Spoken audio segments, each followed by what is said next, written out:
Jardim esse ano e cheguei numa história muito interessante, que está em 1 Samuel capítulos 4 a 6, em que Samuel ainda é bem pequenininho, uma criança pequena, já servindo no templo. A mãe dele tinha dedicado ele para servir no templo, e Israel em guerra com os filisteus, o povo vizinho para o oeste.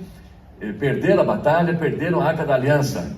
A Arca da Aliança é aquela caixa que Moisés preparou, folheada a ouro, com os 10 mandamentos dentro, um pote de maná, que é aquele pão do céu que Deus fez cair para eles durante 40 anos para alimentá-los, e a vara de Arão, que depois de seca brotou, para mostrar que ele tinha autoridade como líder do sacerdócio. Então essa arca tinha dois anjos, ou 2 serafins grandes, e o povo devia imaginar Deus acima dessa arca, Deus entronizado dessa arca, um Deus invisível, um Deus que não pode ser retratado por imagens. Então vejam, olhem a arca e vejam Deus acima dela, pairando acima da arca, ele estava ali. E na batalha, os israelitas tinham levado essa arca para ganhar mais força, mais ímpeto, mais ânimo contra os filisteus, mas os filisteus se encheram de mais coragem ainda e venceram, e levaram a arca embora. Israel ficou sem a arca, os sacerdotes morreram, o velho Eli e os 2 filhos, só o neto que nasceu seria o futuro próximo sacerdote. E a arca então ficou com os filisteus, e eles colocaram no templo do Deus deles, que era uma imagem, não é uma estátua. E aí, na manhã seguinte, a estátua estava sem a cabeça, tinha caído. Na manhã do outro dia, a estátua estava sem braços e pernas, só o tronco deitado já no degrau da porta do templo. E eles começaram a ficar muito preocupados também, porque uma doença começou a atacar todos eles.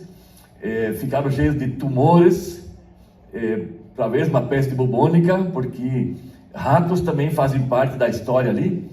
E eles tiveram uma ideia interessante, como se livrar dessa doença. Eles, os sacerdotes, os profetas deles, não é? Pagãos, disseram o seguinte: vamos fazer uma experiência, vamos colocar essa arca, essa caixa, que a essa altura pelo jeito já estava vazia, passaram sim 300 séculos, os 3 objetos que deviam, 300 anos, os objetos que deviam estar lá dentro não estavam mais. Vamos fazer 5 réplicas dos tumores que nós estamos tendo, e 5 réplicas de ratos, de ouro, como indenização. Vamos colocar ali dentro dessa caixa e vamos mandá-la de volta. De que jeito? Vamos pegar 2 vacas que recém tiveram cria, amarradas na frente de uma carroça, de um carro de madeira, e a caixa em cima, e vamos tocar as vacas. Se elas andarem em direção de Israel, vamos saber que alguma coisa sobrenatural está acontecendo, porque os bezerros ficaram amarrados atrás. Os bezerros que estavam mamando nas vacas ficaram amarrados ali, e as vacas então, um tapa na bunda delas, começaram a caminhar e começaram a andar na direção de Israel, que foi a prova para eles de que Deus estava fazendo isso, uma coisa sobrenatural acontecendo. E as vacas então chegaram com essa carroça no território de Israel. O povo estava ali trabalhando na roça, viu aquela carroça chegando, as vacas mugindo alto, e correram lá, viram a arca, assim, voltando depois de quase 70 anos, eu vou dizer, ou 60 anos, ficaram maravilhados. Pegaram a arca, sacrificaram as vacas com as madeiras da carroça, num altar improvisado ali, e um espertinho foi olhar dentro da arca para ver o que tinha lá dentro, e Deus fulminou ele. Então eles acharam: opa, esse negócio é muito perigoso, e guardaram a arca no terreno de um deles. E assim se passaram mais outros tantos de anos, até que Davi ficou rei, se tornou rei, e ele disse: opa, está na hora da gente trazer essa arca de volta para nossa capital. Essa altura ele já tinha conquistado Jerusalém, e preparou um lugar para a arca, e disse: vamos trazê-la. Ele não leu o começo da Bíblia, que lá no Êxodo explica que a arca tem que ser carregada com 2 varais nos ombros dos sacerdotes. Ele de novo pôs em cima de uma carroça. Na hora que ela tropeçou, a carroça passou por cima de uma pedra, a arca começou a cair, e o sacerdote pôs a mão para segurá-la, e Deus fulminou o sacerdote: você não está fazendo a coisa certa. E daí ficou assustado Davi, e ele também guardou a arca na chácara de um irmão levita, ali já perto de Jerusalém. O irmão chama Obed-Edom. Então 3 meses ela ficou ali e a arca começou a arca não, Deus começou a abençoar esse irmão. Vou ler só alguns versículos rapidamente. Em 1 Samuel 5 diz que fizeram o que os sacerdotes pagãos tinham dito, pegaram 2 vacas com cria, amarraram-nas a uma carroça e prenderam seus bezerros no curral, colocaram a arca do Senhor na carroça e junto dela a caixa com os ratos de ouro e as imagens dos tumores, e então as vacas foram diretamente para Bet-Semes, mantendo-se na estrada e mugindo por todo o caminho, não se desviaram nem para a direita nem para a esquerda. Isso foi quando ela saiu dos filisteus até Israel. Depois eu vou passar para 1 Crônicas, que é o texto paralelo, onde diz que a Arca da Aliança ficou na casa de Obed-Edom por 3 meses, e o Senhor abençoou a sua família e tudo que ele possuía. Ele começou a ficar rico. Então Davi disse: opa, está tudo certo, vamos fazer certinho agora. Pegou, como está escrito no Êxodo, como se deve fazer. Preparou uma tenda nova para ela, que é a tenda que Moisés mandou fazer, já tinha 300 anos, devia estar bem assim acabada. Fez uma tenda nova. E daí o texto diz em 1 Crônicas 15, 25,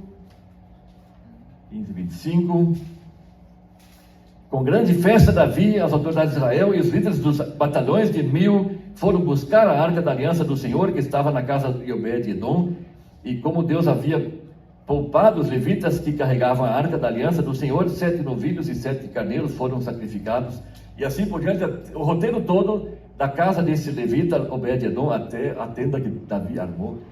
Eles trouxeram a arca para ali poder cultuar a Deus com ele presente, porque imaginavam ele em cima daquela arca, pairando em cima daqueles serafins, daqueles querubins.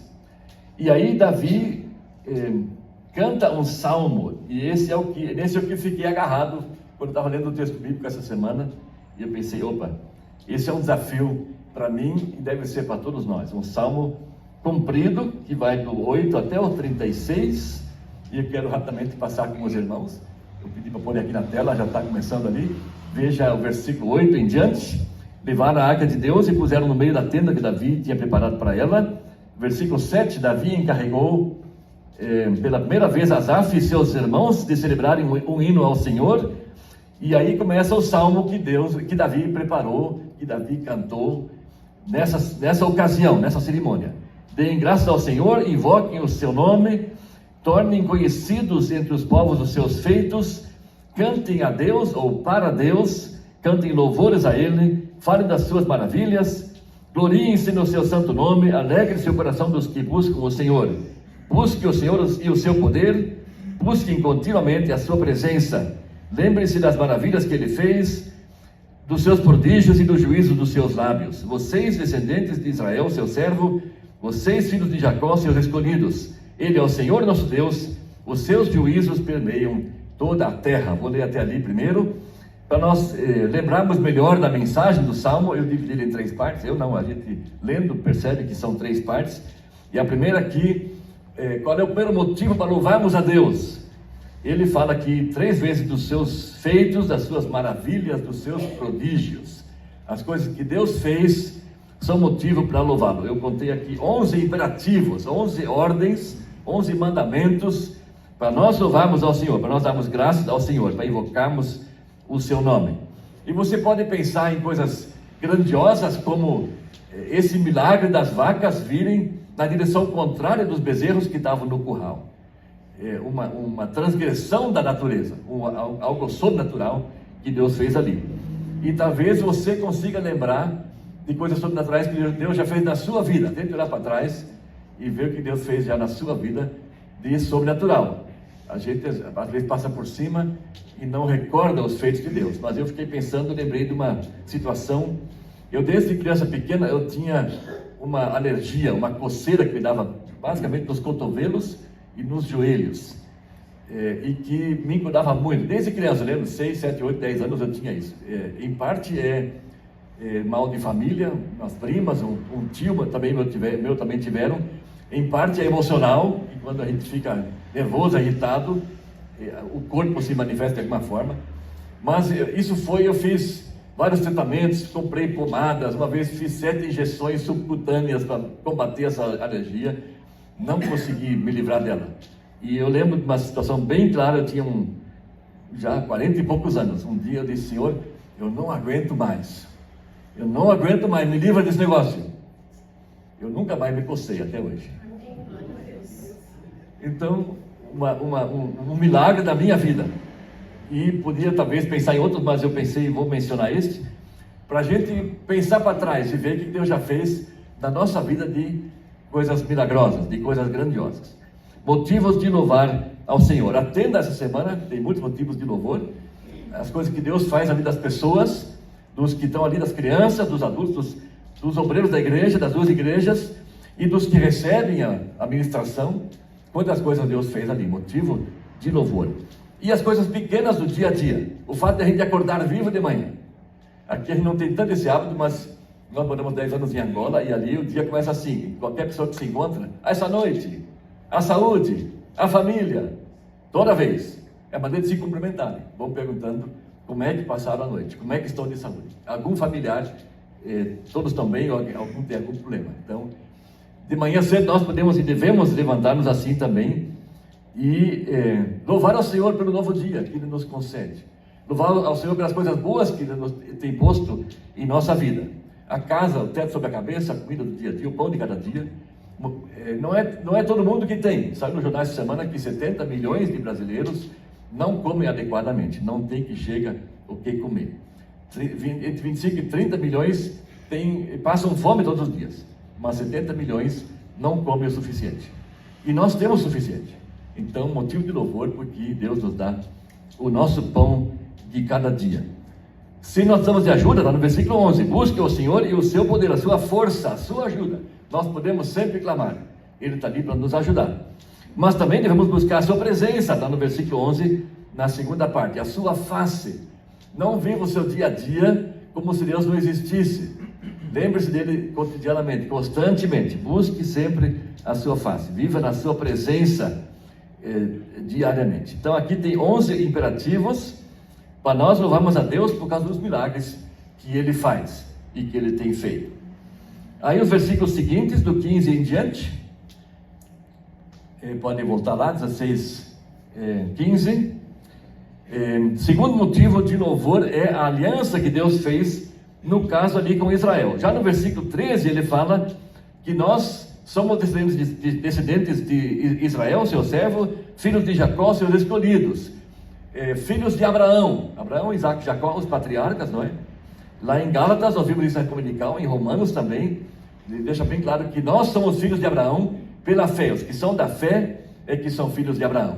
Não é como Isaac e Ismael. Isaac é o filho da fé, Ismael é o filho da escrava, o Isaac é o filho da promessa. Nós somos filhos de Jacó. Então isso aqui se aplica para a gente, vale para a gente. Agora a mesma coisa, Deus fez uma aliança com o povo de Israel, com Abraão, Isaac e Jacó, mas Deus também fez uma aliança conosco. Nós celebramos a aliança cada vez que a gente celebra a ceia, não é? Esta é a nova aliança que Jesus fez conosco, com o seu corpo, com o seu sangue. O que é essa aliança? É um compromisso que Deus assumiu conosco. Então, motivo de louvor é a aliança, o pacto que Deus fez conosco. Versículos 15 em diante, Ele se lembra perpetuamente da sua aliança, da palavra que empenhou para 1000 gerações, da aliança que fez com Abraão e do juramento que fez a Isaac, o qual confirmou a Jacó por decreto e a Israel por aliança perpétua, dizendo: eu lhe darei a terra de Canaã como porção da sua herança. Então eles eram em pequeno número, pouquíssimos estrangeiros da terra de Canaã, e andavam de nação em nação, de um reino para outro reino. Deus não permitiu que ninguém os oprimisse, e por amor deles repreendeu reis, dizendo: não toqueis nos meus ungidos, não toquem nos meus ungidos, nem maltratem os meus profetas. Até aqui, o segundo motivo de louvor, que é a aliança, o pacto, o compromisso que Deus assumiu conosco e ao qual Ele é fiel. A gente pode se lembrar disso no nosso dia a dia. Deus fez um pacto conosco, Deus assumiu um compromisso conosco, um compromisso de repreender reis, no fim do texto que eu li, dizendo: não toque nos meus ungidos. Ungidos aqui, a gente pensa nos reis e nos profetas, mas se você liga com Atos capítulo 2, onde Pedro vai citando esses textos no seu sermão de Pentecostes, ele nos diz que os antigos já diziam que os jovens vão profetizar. Nós todos nós cristãos estamos no nível dos profetas do Antigo Testamento. Todos nós somos os seus ungidos. Preste atenção que aqui eles ainda estão em andamento, estão a caminho de Canaã. Eles não chegaram lá ainda. A terra lhes foi prometida, versículo 18, eu lhes darei a terra de Canaã, mas eles não chegaram lá ainda, eles ainda estão a caminho. Eles andavam de nação em nação, de um reino para outro reino, e Deus não permitiu que ninguém os oprimisse. Nós também estamos a caminho. A nossa promessa não foi atingida ainda, e nossa promessa não é de terra, como essa terra de Canaã. Nossa promessa é muito maior, é de uma nova terra, e uma vida eterna na presença do nosso Deus. Então, estando a caminho, podemos ter certeza de que Deus cumpre a sua promessa, o seu compromisso, mesmo em meio às dificuldades da vida. A gente sabe de experiência, e sabe pela Bíblia também, que a nossa vida não é um mar de rosas. A gente passa por várias, da sombra da morte, como diz o Salmo 23, a gente passa por dificuldades, mas ali não estamos sozinhos, ali Deus nos ajuda e nos socorre, mesmo quando às vezes não parece que Deus está cuidando da gente, Ele está sempre presente.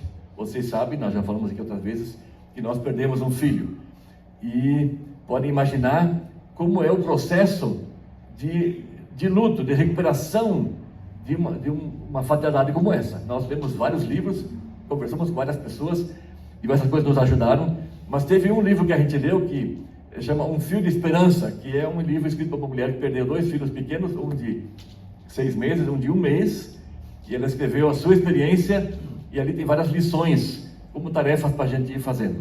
A gente lia assim, não todo dia, porque precisava de tempo para digerir aquilo que ela ia falando, e chegou num ponto em que ela disse, ela tem um capítulo chamado, o título é Gratidão, em que a gente é para agradecer a Deus. E aí a Úrsula falou assim, mas como é que eu vou agradecer a Deus? No Salmo 21 diz que Deus não dorme nem dormita, Deus não cochila, mas parece que Deus cochilou na hora que o caminhão atingiu nosso filho. Deus não prestou atenção, Deus não estava atento. Como é que eu vou agradecer a Deus? E daí Deus começou a falar, mas aquela mulher do livro só teve os seus filhos por 1 mês e por 6 meses. Vocês tiveram ele por 21 anos, você não pode agradecer por isso? Ela disse, eu posso. Então, você não pode agradecer que teu filho era um crente bonito, tocava no louvor, na firma, todo mundo na empresa, todo mundo gostava dele, porque ele era um crente assim, não era um crente chato, um crente carinhoso, um crente atencioso, que dava o seu testemunho com alegria no rosto. A senha do computador dele, nós fomos lá depois, na semana seguinte, fomos lá na firma, a senha estava escrito na agenda dele, eu sou feliz, 2007, era a senha do computador dele, para entrar no computador. Então você não pode agradecer por isso, não pode agradecer porque ele nunca mexeu com drogas, nunca se comportou mal, nunca foi má criança, e de repente ela estava agradecendo a Deus.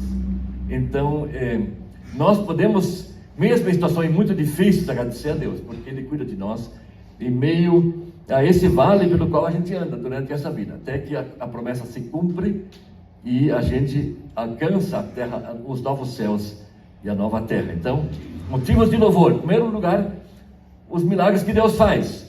Em segundo lugar, a aliança que Deus fez conosco, o compromisso que Ele assumiu conosco de cuidar de nós durante essa caminhada. A gente pode contar com isso no nosso dia a dia e apelar para Ele sempre quando temos necessidade. Ele é fiel naquilo que Ele prometeu. O terceiro motivo de louvor vai do 23, versículo 23 em diante até o 33. Já está ali. Cantem ao Senhor todas as terras, proclamem a sua salvação dia após dia, anunciem entre as nações a sua glória, entre os povos as suas maravilhas, porque o Senhor é grande e digno de ser louvado, mais temível do que todos os deuses, porque todos os deuses dos povos não passam de ídolos. O termo hebraico aqui diz nadas, os deuses dos povos não passam de nadas, de zeros, não existem.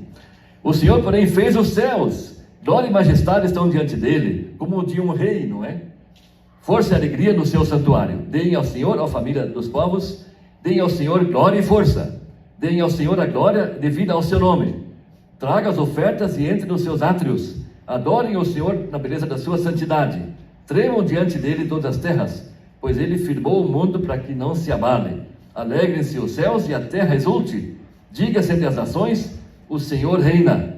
Ruja o mar e a sua plenitude, alegre-se o campo e tudo o que nele há. Cantem de alegria as árvores do bosque, na presença do Senhor, porque Ele vem julgar a terra. Vou ler até aqui primeiro, por enquanto, para mostrar o terceiro motivo de louvor. Por que a gente deve louvar a Deus, engrandecer a Deus? Por causa do que Ele é, por causa da sua natureza, por causa do que Ele é como Deus, a sua grandeza. E as palavras são muitas, não é? Versículo 25, Ele é grande, Ele é temível. Versículo 26, Ele fez os céus, Ele é o Criador de tudo. Versículo 27, glória e majestade de um rei estão diante dele. E aí vem o desafio, eu anotei aqui agora 12 imperativos. Reconheçam que o Senhor é glorioso e forte, ó nações, ó povos. E até a natureza entra no louvor aqui no cântico, não é? Versículo 32 e o 33 fala do mar, dos campos com os seus animais, e das árvores do bosque, e da alegria que a criação também tem. Então isso é um exercício que a gente tem que fazer, acho que mais vezes, que a gente para nosso tempo de devocional para louvar a Deus pelo que Ele é. Ele como Deus, como Criador de tudo. Nós como criaturas, a gente não gosta de ouvir isso. Eu fico pensando às vezes que a dificuldade de Faraó deixar o povo sair do Egito, por que foi tão difícil para ele? Porque os reis egípcios, eles achavam que ele era um deus, eles eram deuses. E aí para Faraó dizer, não, existe um outro Deus mais forte do que eu, Deus, foi muito difícil. E por isso ele endureceu o seu coração. E Deus também endureceu o coração dele, porque Deus tinha que quebrá-lo, Deus tinha que provar que só existe um Deus. E na nossa natureza humana, nós gostaríamos de ser deuses. Nós gostaríamos de nos comportar como Deus. Está lá no Gênesis 1, quando Adão quis ser como Deus e decidir o que é certo e o que é errado. Só Deus pode dizer isso, o que é certo e o que é errado. Mas Adão e Eva queriam eles mesmos decidirem o que é certo e o que é errado. Então, a nossa natureza não gosta de pensar que nós somos criaturas e que nós devemos obediência ao Criador. Porque quem cria é dono. Se você faz uma coisa com as suas mãos, você é dono daquilo. E você espera. Aqui tem outro.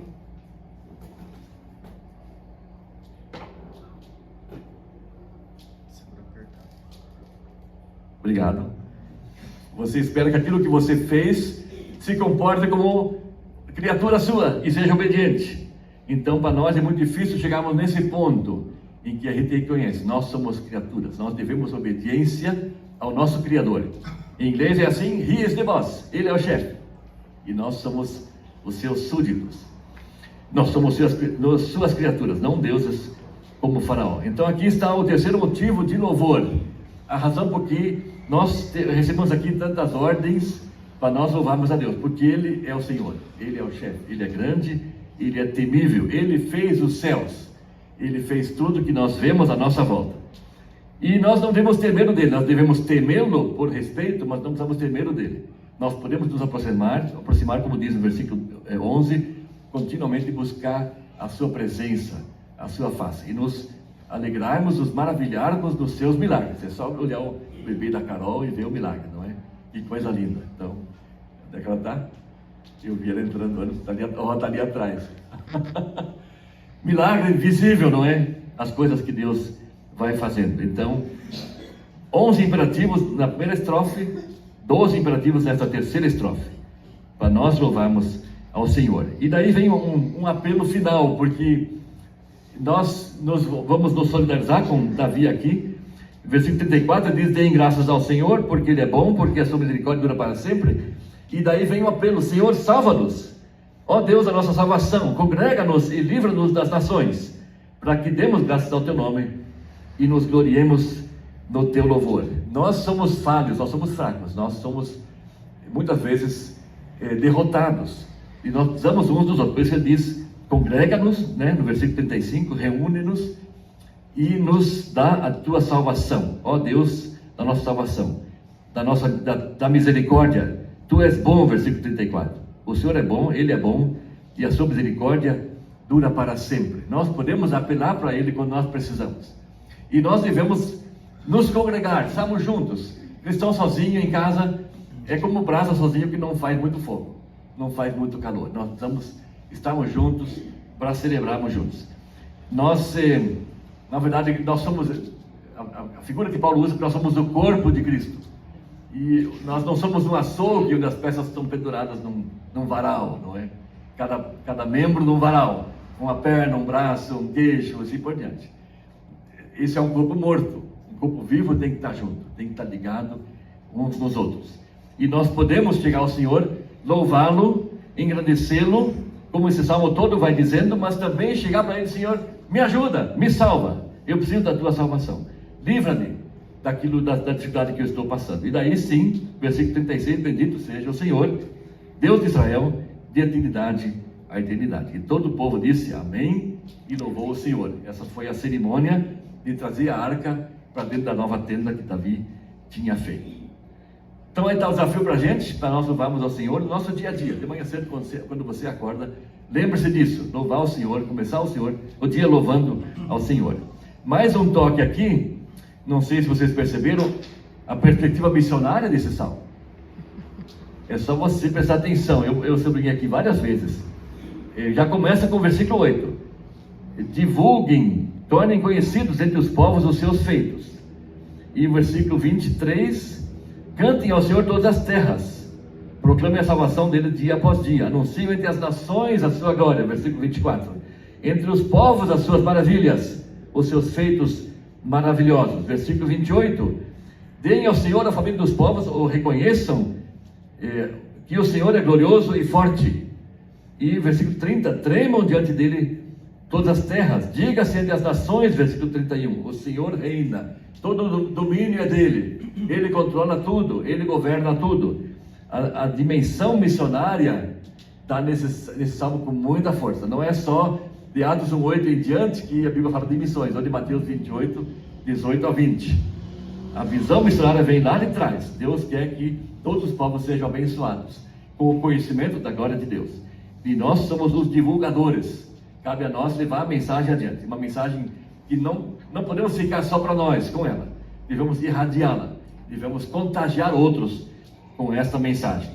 E aí sim, o Senhor vai ser glorificado em toda a terra. Então, que Deus nos ajude a distribuirmos esse tesouro para mais pessoas. E não só ficar só para nós. Amém? Amém. Então, como está no fim da linha, né? E todo o povo disse amém. E louvou o Senhor. Que Deus nos ajude e nos abençoe. Este salmo, eu mencionei para o grupo Louvor antes, ele cita um verso, está no versículo 28, que a gente às vezes canta num cântico baseado no Salmo 29. Tributai ao Senhor glória e força. Eles ficaram de procurar. Vamos ver se acharam o cântico para a gente cantar. A mensagem deste salmo: tributai ao Senhor glória e força. Daí já.